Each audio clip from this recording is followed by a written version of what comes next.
What's going on, guys? It's your boy NCF, and today, very special day.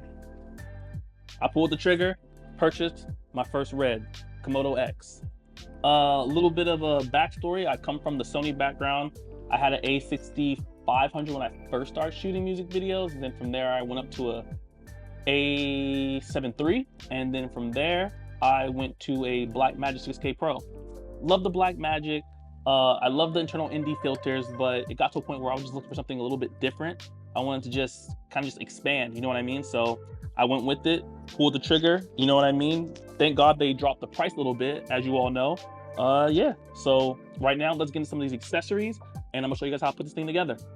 All right, first things first, we got the Red Komodo X Z mount. Pop that thing open. Next, we got the Small HD 7-inch touch bright. Love this thing.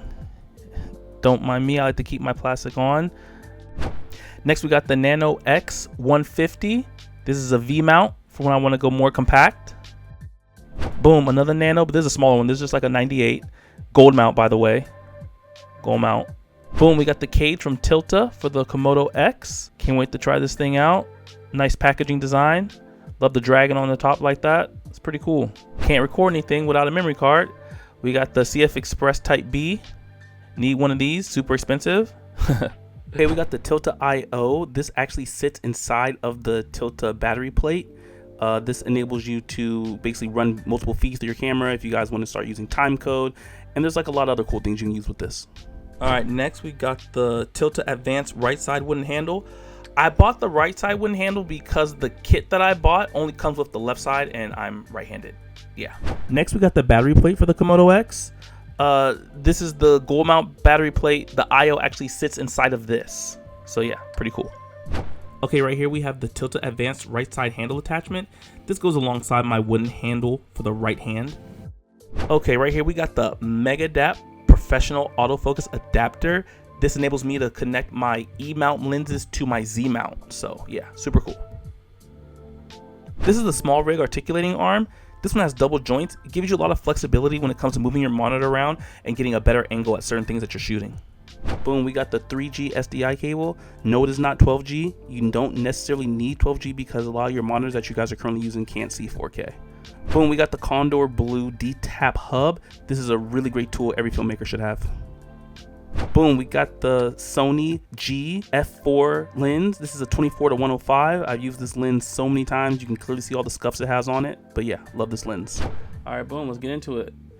Funny part is I was screwing the top handle in so hard that the L-wrench flinged off the table. I don't know if you guys can catch that. But yeah, right now I'm just putting all the brackets on. You know, your right bracket, your left bracket, mounting all this on. It's a lot, like putting these cages on. My whole history of filming, I've rarely ever used a cage. I always felt like it weighed me down, especially if you're using a gimbal. I'm a huge gimbal guy. I've been using gimbals for probably like 7 years now, maybe more, 7-8 years. And I always just like to go light, you know, because when you start putting a lot of weight on that gimbal, man, it starts messing with your back. You guys already know, straining the back and everything like that, especially like the lower back. So I was never really a big fan of cages until like late. You know, a lot of my other filmmakers, they're always going to be like, man, why don't you use a cage? You need a cage. Protect your camera. So I'm like, all right, I get it.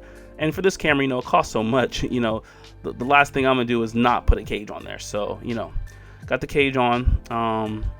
You guys see me starting to put the adapter into the handle.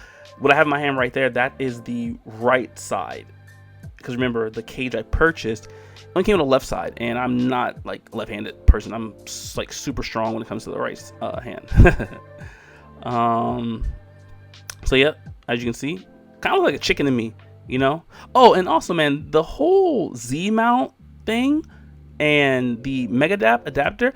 I don't know if any of you guys have one, but sometimes it's kind of like tricky to put on, especially when you're trying to like tighten it or like loosen it. And sometimes when you put the lens on, it kind of like screws along with the Megadapt, and so it turns with it, so it's not really even tightening on. So I've been fidgeting around with it a lot, honestly. I still haven't got it down to the point where it's like, okay, I got it perfect. It always takes me a couple tries, but let me know if you guys are having any type of issues, or if it's a little bit complicated trying to make sure that your E-mount adapter is, you know, on there tightly, because like I said, like maybe it's my first time messing around with the adapters. Usually every camera I've always used, you know, I always use lenses native to the camera, so maybe that's the thing. You know, it's just my first time, but I'm sure I'll get better at it as I, you know, keep filming.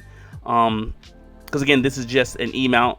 I can't wait to throw like some PL mounts on there. I'm a huge fan of the Atlas Orion anamorphic lenses. Love those, man. Great lenses, and I know those are I think like EF and PL mount, so I'm definitely gonna have to get some mounts later on. Can you guys see how like the camera at this point, it's like long, and that's the one thing I was trying to avoid. It's like super long, especially with the IO plugged in back, and that was the whole thing with the IO system. You know, my friend who's a filmer, you know, he's been filming for a really long time. He was the one talking me into it, like why all the reasons I need the IO, and for power issues, plugging up multiple accessories. And I was just like, man, can't I just use like a Condor Blue D-Tap hub? And, you know, one thing about being a filmer, especially when you have a lot of film friends, everyone has their own opinion. So a lot of times you have to just take in consideration everyone's opinion and then make your own decision. Sometimes as a filmmaker, I do get caught up in getting certain gear, maybe because a friend says, oh, this gear is really good, or it's super expensive, so I buy it. But a lot of times, guys, you just have to really kind of like figure out what you want, because you're the one spending the money, you know. And again, my whole thing is I just love being compact and just can move. That's the small rig articulating arm that I just plugged up. That thing's super cool. You saw I have it plugged up on like the left side right there, whatever. And now, right, look, boom, I'm taking the IO off because I'm really not going to use that. Like, I was just showing you guys I had it or whatever. Like I said, if I rent it out on bigger jobs. But honestly, how you're seeing it right now, yes, that's me. That's how I'm running my camera. Super simple. That was a lot. From taking all the pieces out, taking the cage out, putting it back on. A lot of stuff I put on there, I honestly wouldn't use because it's just too much stuff. Me personally, I like to be compact as possible. And to be honest, I'm right-handed, so I probably wouldn't even use both of these. So I probably take this off and probably just run around with it like this, you know, because this just feels more comfortable, you know, putting up on the shoulder, against my chest, you know what I mean? It's just, yeah, it just feels right to me. I took the IO off just because I don't need it. There's not gonna be multiple feeds running through my camera. I'm not gonna be using any time code because a lot of my stuff I do is really run and gun. Now, unless if I'm on a big shoot with other people, okay, sure, I'll use it. But how I see it for right now with all the work that I'm currently doing, this is perfect, man. Try to just keep it light as possible, compact, so I can just move and groove, you know what I mean? And that's pretty much it. One thing I will note, it's true what they say about these cameras. These are battery guzzling cameras, so make sure you have a couple batteries. This is the Nano X is 150. The other one I had, the gold mount, was I believe like 100. So I get a little bit more with this, and this is a B mount battery. But yeah, man, as far as the picture, you guys already know it's a Red.